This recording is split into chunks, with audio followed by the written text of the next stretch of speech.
Hello guys, நான் vs பேசுகிறேன். இன்றைக்கி நம்ம பார்க்க போகிற சீரிஸோட நேம் வந்து சோலோ லெவலிங் சீசன் 3 மாங்குவாவுடைய எபிசோட் 10 தான் இன்றைக்கி நம்ம பார்க்க வரோம். அதனால் நீங்கள் நம்ம சேனலுக்கு போய் செஞ்சீங்கன்னா உங்களால் முடிஞ்சது அப்படின்னா அப்படி சேனலுக்கு சப்ஸ்கிரைப் பண்ணி சப்போர்ட் பண்ணுங்கள். அது மட்டும் இல்லாமல் அது கூட இருக்க பெல்லைக்கான ஆல் வச்சுக்கோங்க. அப்போ தான் நான் போடுற அடுத்த வீடியோலுமே உங்களுக்கு நோட்டிஃபிகேஷன் வரும். வழக்கம் போல் இந்த எபிசோட் பிரமாதமாக இருக்க போது பயங்கரமான ட்விஸ்ட் காத்துட்ருக்கு. தயவு செஞ்சு யாரும் ஸ்கிப் பண்ணாமல் பாருங்கள், உங்களை தாழ்மையோடு கேட்டுக்கொள்கிறேன். அது மட்டும் இல்லாமல் இந்த வீடியோக்கு லைக் போடுங்க. கூடவே இந்த வீடியோ பிடிச்சவங்க எல்லாருமே கமெண்ட்டில் வந்து சோடமைச்சு போடுங்க. ஏன்னா தெரியா இருக்க போது அடுத்தது எபிசோட்லாம் உண்மையிலே வேற லெவலில் இருக்கும். அதனால பொறுமையாக வெயிட் பண்ணி பாருங்க. அந்த கூஸ்பம்ப் இந்த எபிசோட்ல ஃபெடரல் பெரியோ ஆஃப் தி ஹண்டர்ஸ் அசோசியேஷனை காமிக்க பாத்தீங்களா, நம்ம ஹீரோவோட அப்பாவும் டாங்ஸமும் போட்ட சண்டையில பில்டிங்கே ஒரு சைடு இப்பதான் கட்டிட்டு இருக்கானுங்க. அதுலயே ஒண்ணுமா கொடுத்து நடத்திட்டு இருக்கானுங்க. இப்ப அந்த பில்டிங்ல சார் எங்களை மன்னிச்சிடுங்க, சடனா ஒரு முக்கியமான இன்ஃபர்மேஷன் கொடுக்க தான் இந்த இடத்துக்கு வந்திருக்கும். நான் உன்னை இந்த வர சொன்னதுக்கான காரணமே உங்ககிட்ட மன்னிப்பு எல்லாம் கேட்கறதுக்கு கிடையாது. என்னதான் அந்த இடத்துல நடந்தது சொல்லுன்னு சொல்லிட்டு ஒருத்தனும் கேட்க இவன் தான் எட்டு. சார் இதெல்லாமே நடந்தது மிஸ் ஜெலனோடைய அப்சர்வேஷன்ல தான். மிஸ்டர் சஞ்சன் அவர் ஒன் ஆஃப் தி கிங்ஸ்னே சொல்லலாம். என்ன சொன்ன கிங்கா? அப்பனா மிஸ் ஜெலனர் நீ சொல்றத வச்சு பார்க்கும்போது அவன் மிஸ்டர் சஞ்சின்வோ வந்து பவர்ஃபுல்லான ஒரு நேஷனல் லெவல் ஹண்டர் ஆகிறதுக்கான வாய்ப்பு இருக்கா? எனக்கு தெரிஞ்ச இருக்க கட்டாயமா அதுக்கான எக்ஸ்பிளனேஷன் நான் கொடுத்தாலும் அதெல்லாம் பத்தாதுன்னு தான் சார் நான் சொல்லுவேன். ஏன்னா அவேக்னிங் செய்யப்பட்ட ஒவ்வொருத்தருக்கும் அவங்களுடைய இடத்தை பொறுத்து அவங்களுக்கு வேற ஒரு சைடு இருக்கிறதுக்கான வாய்ப்பு இருக்கு. அந்த சைட்ல தான் அவங்களுக்கான எல்லா விதமான முழுமையான பவர்ஸையும் ஒழிச்சு வச்சிருப்பாங்க. அந்த கனெக்ஷனை நான் பார்த்து சொல்றது மூலியமா என்னுடைய சென்ஸ்னால அவங்களுடைய கேப்பபிள் எப்படி இருக்கும்ன்றத நான் ஈஸியா சொல்றேன். அந்த ஒரு அதர் சைடை பொறுத்த வரைக்கும் நான் இது வரைக்கும் பார்த்த மொத்த பேருமே ஒரு பிளைண்டிங் லைட் மட்டும் தான் இருக்கும். அந்த ஸ்பார்க் வந்து இண்டிவிஜுவலான ஒவ்வொரு பீப்புளுக்கும் ஒரு நல்ல முறையில அவேக்னிங் ஆயிருக்காங்கன்றது எனக்கு வெளிப்படுத்தும் நல்லாவே. பட் ஆனா இந்த கிங்ன்ற முறையில எந்த விஷயம் அப்படி கிடையாது.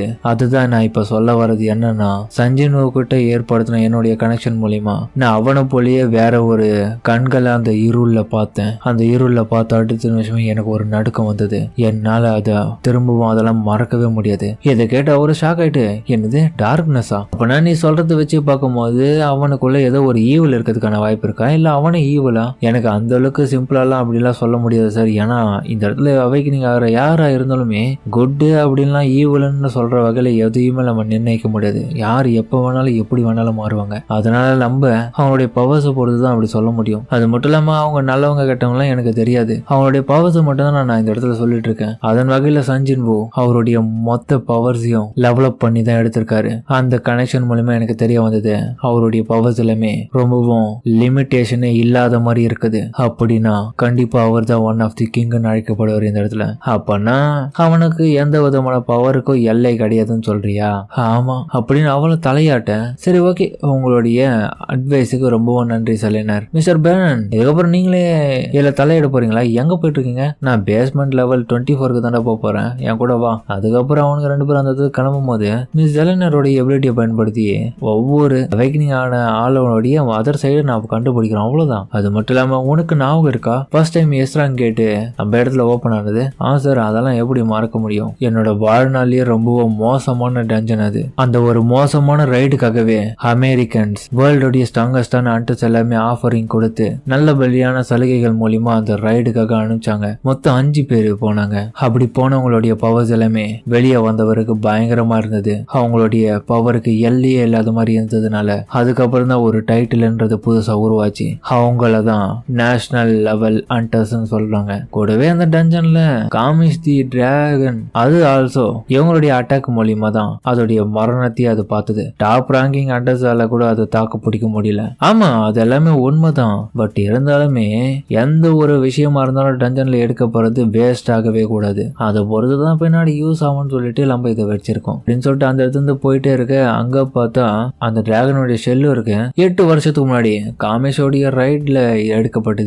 எந்த ஒரு பேஸ்மெண்ட்ல ரொம்பவும் குளிரா இருக்கிறது மூலியமா இதை நல்லா இந்த இதுல ஃபீஸ் பண்ணி வைக்கலாம். எந்த ஒரு சூழ்நிலை யாராலையும் எதுவும் பண்ண முடியாது. ஹை செக்யூரிட்டியும் இருக்குது. கூடவே இந்த டிராகனை வீழ்த்துறதுக்காக அதோடைய ஓனர் இந்த இடத்துல வரவேற்க காத்துட்டு இருக்குது. மேபி ஒரு மேஜ் கிளாஸ் நேஷனல் லெவல் ஹண்டரால இது எல்லாத்தையுமே திரும்ப வர வைக்க முடியும். இதுதான் நம்மளுடைய முக்கியமான வேல்யூபிளான பொருளே நம்ம கண்ட்ரியோடது அப்படின்னு சொல்லிட்டு அந்த டிராகனுடைய ஸ்கெலிட்டனை காமிக்க அது பார்க்க பயங்கரமா இருக்கு. அதுக்கப்புறம் ஹீரோவும் தான் கண்ணாடி முன்னாடி போயிட்டு என்னடா இது நம்ம முகம் கொஞ்சம் மாறின மாதிரி இருக்கு, ஏதோ சரியில்லைன்னு சொல்லிட்டு அவனையே பார்த்துட்டு இருக்கான் கண்ணாடி மூலியமா. என்னமோ மாறிட்டு இருக்குன்னு யோசிச்சுட்டு இருக்கேன். சரி மத்தவங்க கிட்ட கேட்டு பார்ப்போம், ஒரு நான் டெவலப் ஆனதுனால இப்படி ஆயிட்டேன்னு சொல்லிட்டு ஜின்னா என்னடா வேணும் உனக்கு, என்னோட முகத்துல எதுனா மாட்டுக்குதான் நான் ரொம்ப சேஞ்ச் ஆயிட்டேன், முகமும் என்ன ரொம்ப அட்ராக்டிவா தான் மாட்டுக்கிறேன், இதுக்கு நான் குறைச்சல என்ன ஓவரா பேசிட்டு இருக்கேன், ஒரு அண்ணங்காரன் மரியாதை கொடுக்குறேன் நீ, நான் இந்த நாட்டிலேயே 10th எஸ் ரேங்கர் என்கிட்ட இப்படி பேசலாமா, டேய் நீ எஸ் ரேங்கர் அண்டர்லாம் தான் உனக்கு மரியாதை கொடுக்குமா,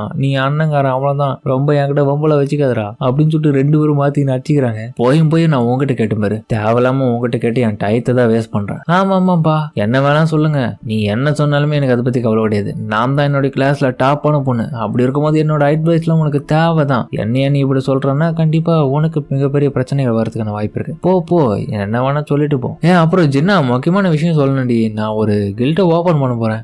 அப்பனா நீ அதுல ஒரு மிகப்பெரிய பாசா வர போறியாடா, நல்லாவே தெரியுது அப்படின்னு அவளும் நம்ம ஜின்னாவோடைய ஃப்ரெண்டு கிட்ட மெசேஜ் பண்ணிட்டு இருக்கான். அவளும் ஹீரோவை பத்தி தான் கேட்கற அந்த மெசேஜ்ல. ஹீரோவும் சரி என்னுடைய கில்ட்டோட நேம் கேக்குறியா, அதோடைய பேரு சோலோ பிளேயர் கில்ட். இதை கேட்ட ஜின்னாவும் டேய் காமெடி பண்ணாதரா, உனக்கு டேஸ்டே இல்ல, யாருன்னா இந்த மாதிரியான ஒரு பேர் வைப்பாங்க, நல்லாவே இருக்கு அப்படி அவன் வெறுப்புலயே பேச.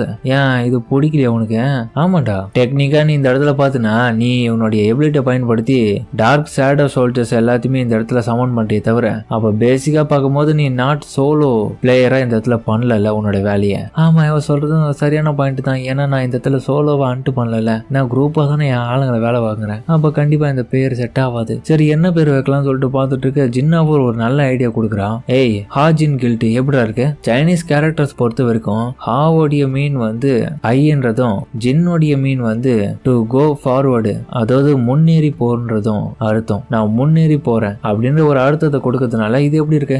பரவாயில்லப்பா, இந்த பேர் வந்து கேஷுவலாவே நல்லா தான் இருக்கு, இப்போ உனக்கு பிடிச்சிருக்குன்னா மேபி இதை கேட்டு டிஸ்கஸ் பண்ணி வச்சுக்கோ, இது அந்த அளவுக்கு மோசம் கிடையாது, நான் பாட்டு கேட்டுட்டு அதுக்கப்புறம் வைக்கிறேன். அதுக்கப்புறம் நம்ம சாஹிம காமிக்க அவன் பார்த்தா வீட்டு உள்ள வெக்கப்பட்டுன்னு இருக்கான். ஆஹா நான் எதுக்கு அவன்கிட்ட என்னோட மனசுல இருக்க சொல்லாம போயிட்டேன், எனக்கு அதை மாறிக்க மாதிரி ரொம்ப வெக்கம் தான் வந்துட்டு இருக்கு. பேசிக்கா சொல்ல போனா எனக்கு ரொம்பவே அவனை பிடிச்சிருக்குன்னு நினைக்கிறேன். ஆனா எப்படி இருந்தாலும் அவன் என்ன காப்பாத்தணும், மனதுல இருக்கிறத சொல்லி அவன் விட மாட்டேன், அவனை எப்படியாச்சும் அவங்க கூட ஜாயின் பண்ணி ஆகணும் அப்படின்னு அவளை யோசிச்சுட்டு இருக்கும் போது திடீர்னு பாஸ்ட் விஷயத்தை யோசிக்கிறான். உண்மையை சொல்ல போனா அந்த ஜேஜோ ஐலாண்டோடைய ஐல வந்து பாங்யோன் அவருடைய ஹீலிங் பவரை பயன்படுத்தி தான் இன்னைக்கு நான் உயிரோட இருக்கேன், அதன் வகையில அப்படின்னு அவன் யோசிச்சுட்டே இருக்க திடீர்னு ஒரு வாய்ஸ் ப்ளீஸ் அவர்கிட்ட அதை சொல்லுன்னு அவன் கனவு உலகத்துல போறான். அப்ப பார்த்தா அவ சாகர் நிலைமையில கீழே விழலான்னு போக அந்த டார்க்னஸ் உள்ள கையை கொடுத்து ஒருத்தரும் ஹெல்ப் பண்றாரு, ப்ளீஸ் நான் சொல்றது போயிட்டு சஞ்சன் கிட்ட சொல்லு, அவனை கேர்ஃபுல்லா இருக்க சொல்லு. இந்த சஞ்சன் கிட்ட என்ன சொல்லணும், அவனை கேர்ஃபுல்லா இருக்க சொல்லு, அதுவும் அவனுடைய பொய்யான பவர்ல இருந்து அப்படின்னு அவனை சொல்ல இது எனக்கு நல்லாவே ஞாபகம் இருக்கு, அன்னைக்கு அதை சொன்னாரு அவன்கிட்ட சொல்லாம போயிட்டுன்னு சொல்லிட்டு அவ்வளவு அதிர்ச்சியில இருக்க. அதோட